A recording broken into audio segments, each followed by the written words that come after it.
Ora, algumas críticas que a gente pode fazer a esse respeito são: primeiro, é que quando a gente tenta atribuir ao ente concreto que está na nossa frente somente as qualidades matematizáveis, ou seja, quantidades, na verdade elas são quantidades de algo. Você não consegue falar só de quantidade sem se referir a uma espécie de qualidade também. Então você precisa ali de conceitos diferentes, como a força não é massa, massa não é espaço, espaço não é tempo, espaço e tempo podem se combinar como aceleração, e as três coisas podem aparecer juntas numa equação: força igual a massa vezes aceleração.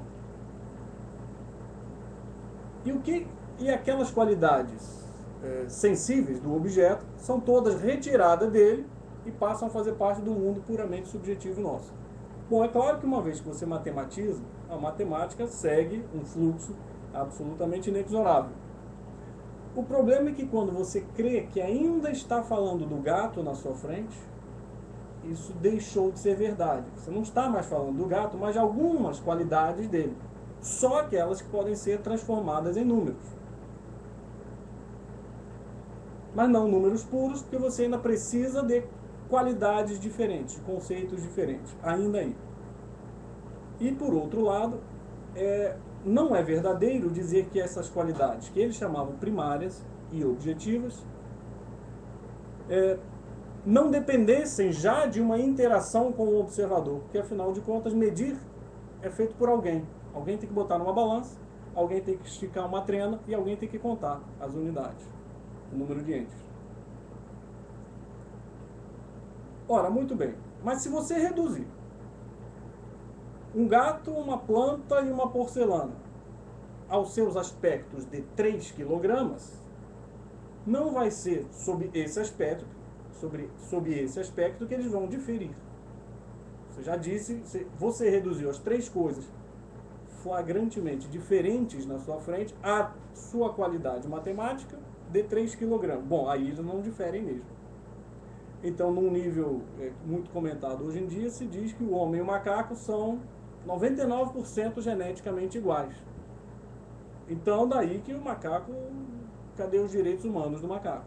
Essa é uma consequência natural. Se ele é quase um ser humano, bom, mas eu posso dizer, o macaco é 100% humano, a pedra é 100% humana, se você descer um nível ainda mais na descida quantitativa que nós podemos fazer. Por exemplo, se você olhar só para o aspecto corpuscular, tudo isso é descrito como prótons, nêutrons e elétrons, os átomos. Bom, então eu digo, você é 100% igual a uma pedra. É claro que uma ciência feita sobre essas bases está perdendo, está amputando os objetos e não está mais descrevendo os entes normais, os entes do mundo corpóreo, esse que a gente está vendo, a caneta, o gato e etc. Eu estou falando de alguns atributos deles. E pior, só aqueles que são matematizáveis. E é aí que entra a explicação do Wolfgang Smith. Ele vai dizer, olha, antes do século XX, você podia até se enganar e estar pensando que a física estava falando do mundo concreto, do gato. Você podia varrer a sujeira para baixo do tapete e dizer, olha, a sua descrição da gravitação, etc., estava falando ainda do gato. Mas, para um bom observador, é óbvio que o mundo do qual a física está falando é um mundo que subjaz, e já vamos estudar de que tipo, de que forma isso acontece, subjaz ao mundo corpóreo, esse do qual a gente fala, o gato, a planta e a porcelana. Não é que o mundo que a física descreve, essa é outra conclusão também do Smith, não é que esse mundo não exista.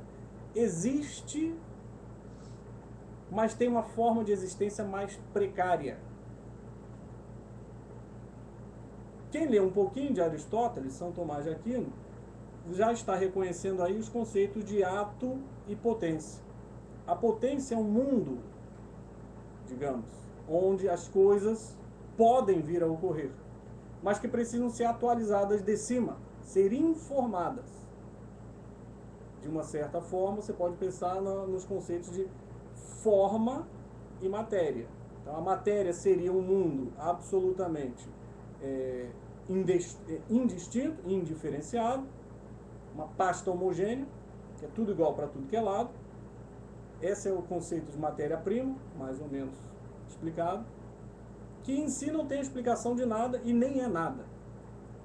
A primeira forma que você encaixa ali são as formas matemáticas. Então você está tirando desse mundo de pura potência, você está tirando as primeiras qualidades, que são apenas quantidades ainda. A primeira qualidade que você atribui às coisas é a qualidade da quantidade. E é um ou outro nível acima deste, mas ainda abaixo do corpóreo. É deste mundo que a física sempre tratou. E que a física quântica vem mostrar que, flagrantemente, que não existe outra possibilidade de interpretação dela.